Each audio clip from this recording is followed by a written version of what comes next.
সে অনেক অনেক দিন আগের কথা। একটি জঙ্গলে বাস করত একটি টুনি আর তার দুটি ছানা। টুনি তার দুটি ছানা নিয়ে খুব সুখে দিন যাপন করছিল। কিন্তু একদিন টুনি বাসার উপর নজর পড়ল একটি পাজি শিয়ালের। আরে বাহ, এদিকে টুনির বাসায় দুটো ছানা আছে। যাই টুনিকে বোকা বানানোর চেষ্টা করি। উফ, কি যে নাদুস টুদুস ছানা, আমাকে আর যেমন করেই হোক এটা খেতেই হবে। টুনটুনি পাখির মাংস যে কত নরম আর সুস্বাদু হয় তা কেবল যে খায় সেই জানে। আমাকে যেভাবেই হোক ওই দুটা ছানা খেতেই হবে। এই বলে শিয়াল ঝোপ থেকে বেরিয়ে টুনির বাসার নিচে গেল আর টুনিকে বলতে লাগলো, এই বেটা টুনি, তোর ছানা দুটোকে নিচে ফেলে দে। তা না হলে আমি যদি গাছে উঠি তাহলে কিন্তু তোর ছানাদের সাথে সাথে আমি তোকেও গিলে খেয়ে ফেলবো। কেন?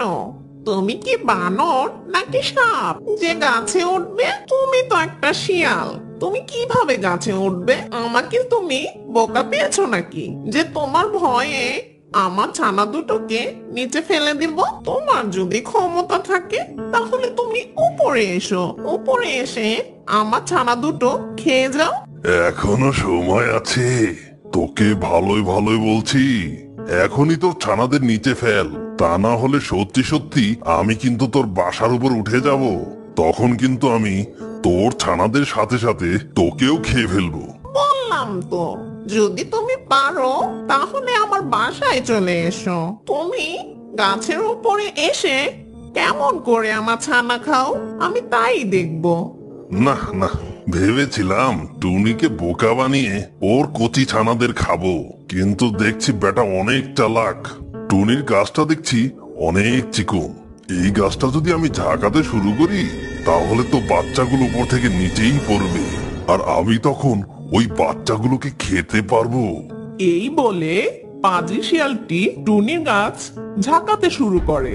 জোরে জোরে ঝাঁকুনির ফলে টুনির বাসা থেকে তার ছানা দুটি নিচে পড়ে যায় আর দ্রুত শিয়াল ছানা দুটিকে খেয়ে ফেলে।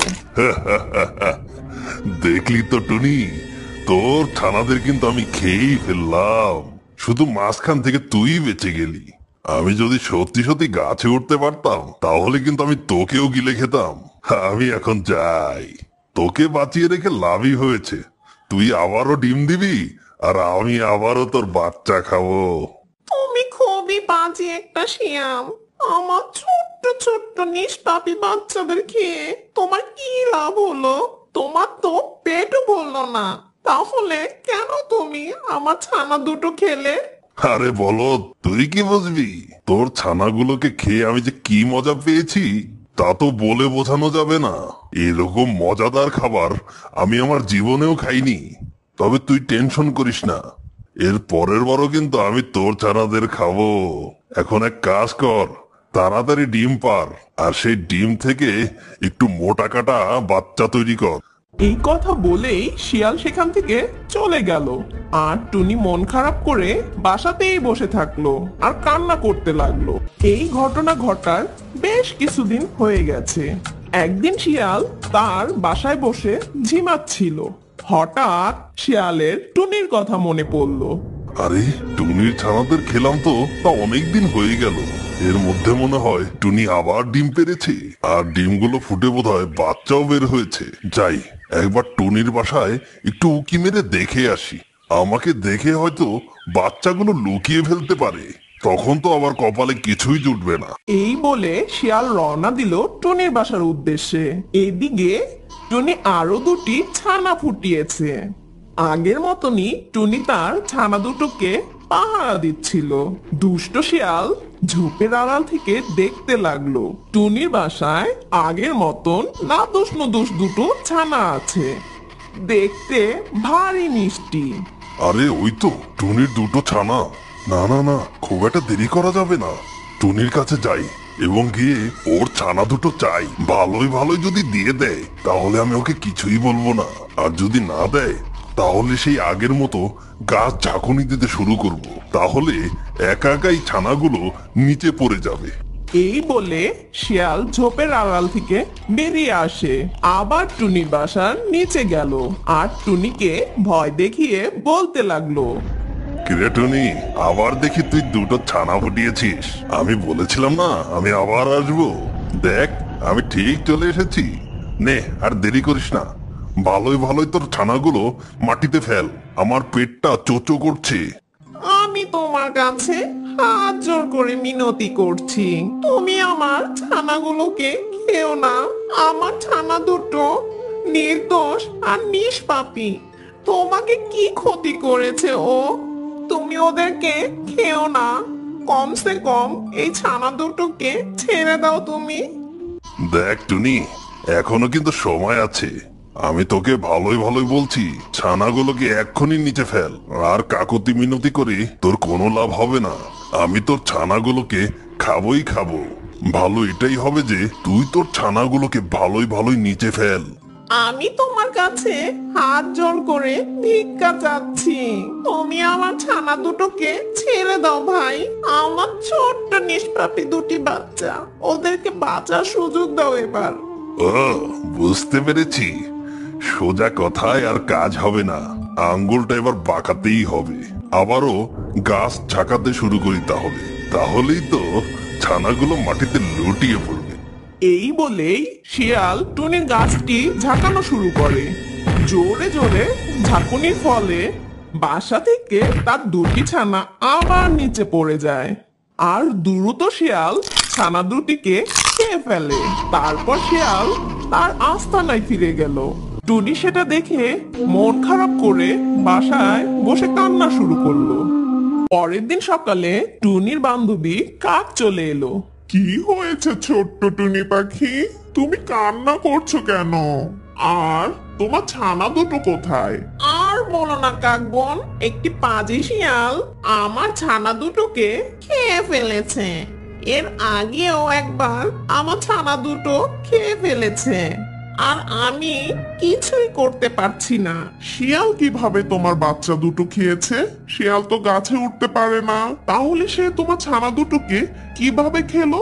পাজি শিয়াল বুদ্ধি করে এই গাছটি ঝাঁকাতে শুরু করে। গাছ ঝাঁকুনির ফলে আমার ছানা দুটো নিচে মাটিতে পড়ে যায়, আর শিয়াল ওদেরকে খেয়ে ফেলে। আসলে আমার বাসার গাছটি অনেক সরু, তাই শিয়াল খুব সহজে ঝাঁকাতে পারে গাছটি। ও, এবার বুঝতে পেরেছি শিয়াল কিভাবে তোমার ছানাদের খায়। তা তুমি এখন কি করবে ঠিক করেছো? আমি প্রতিশোধ নিব, আমার সন্তান হারানোর প্রতিশোধ চাই। যেভাবেই হোক আমি শিয়ালের কাছ থেকে বদলা নিব। পাজি শিয়াল দুবার করে আমার দুটো ছানা খেয়ে ফেলেছে, কিছুতেই আমি ওকে ছাড়বো না। শিয়াল তো অনেক বুদ্ধিমান ও চালাক, তাই তুমি শিয়ালের সাথে কোনোভাবেই পেরে উঠবে না। তাহলে কিভাবে তুমি প্রতিশোধ নিবে? কি ভেবেছো তুমি? কোনো বুদ্ধি আছে তোমার কাছে? শিয়ালকে আমি যখনই সামনে পাবো ওর মাথাটা ঠোকরাতে থাকবো, আর ওর মাথা ঠোকরাতে ঠোকরাতে ওর ঘিনও বের করে ফেলবো। তাহলে ওই বেটা শিয়াল চরম শিক্ষা পাবে। আরে বোকার মতন কথা বলছো ছোট্ট টুনি পাখি। তুমি যখনই ওর মাথা ঠোকরাতে যাবে তখনই তো ও তোমাকে ধরে খেয়ে ফেলবে, তখন তুমি ওর খাবার হয়ে যাবে। আমার কথা শোনো, মনোযোগ দাও। শিয়াল যখন ঘুমাবে তখন তুমি একটা ছুরি নিয়ে ওর লেজ কেটে ফেলবে, তাহলেই ওই শিয়ালের চরম শিক্ষা হবে। লেজ হচ্ছে শিয়ালের সবচেয়ে প্রিয় জিনিস। তুমি যদি ওর লেজটা কেটে ফেলো তাহলে এই জঙ্গলে ওর মুখ কাউকে দেখাতে পারবে না, আর লজ্জাতেই ও মারা যাবে। ঠিক বলেছ কাক বন্ধু, এই কাজটাই করতে হবে। শিয়ালের লেজটা কেটে দিলে ও কোনো মতেই মুখ দেখাতে পারবে না। তাহলে একদিন সুযোগ বুঝে ওর লেজটা কেটে দিতে হবে। এরকম টুনিকে বুদ্ধি দিয়ে কাক সেখান থেকে চলে যায়। আর টুনি একা একা সেখানে বসে থেকে ভাবতে শুরু করে। কাক আমাকে সঠিক বুদ্ধি দিয়েছে, এতে আমার কোনো ক্ষতি হবে না, কিন্তু শিয়ালের অনেক বড় ক্ষতি হয়ে যাবে, আর ও লজ্জাতে এই বনেই থাকতে পারবে না। এখন যেভাবেই হোক আমাকে একটা ছুরির ব্যবস্থা করতে হবে। শেয়ালের লেজ কেটে দেব, তাহলেই হবে শেয়ালের উচিত শিক্ষা। এই বলেই টুনি পাখি পাশের গ্রামে ছুরির ব্যবস্থা করতে যায়। আর একদিন শিয়াল খাওয়া দাওয়া করে আরামায়েশে ঘুমাচ্ছিল। তখনই টুনি সেখানে একটি ধারালো ছুরি নিয়ে চলে আসে আর সুযোগ বুঝেই শিয়ালের লেজটা কেটে দেয় আর শিয়ালেরও ঘুম ভেঙে যায়। আর টুনি দেরি না করেই তাড়াতাড়ি সেখান থেকে চলে যায়। ওরে বাবা রে, এ কি সর্বনাশ হলো! টুনি দেখে আমার লেজটা কেটে দিল। এখন আমি কি করব? লেজ ছাড়া এই জঙ্গলে আমি কিভাবে বের হব? আমার তো মানিজ্যদের ফালুদা হয়ে গেল। আমি এখন মুখ দেখাবো কি করে? আমার তো আর কোনো মান সম্মানই থাকলো না। লেজ ছাড়া দেখতে তো আমাকে জোকারের মতো লাগছে। আমার তো সবই শেষ হয়ে গেল। এই বলে সেই শিয়াল লজ্জায় মাথা নিচু করে দূরে কোথাও লুকিয়ে পড়ে।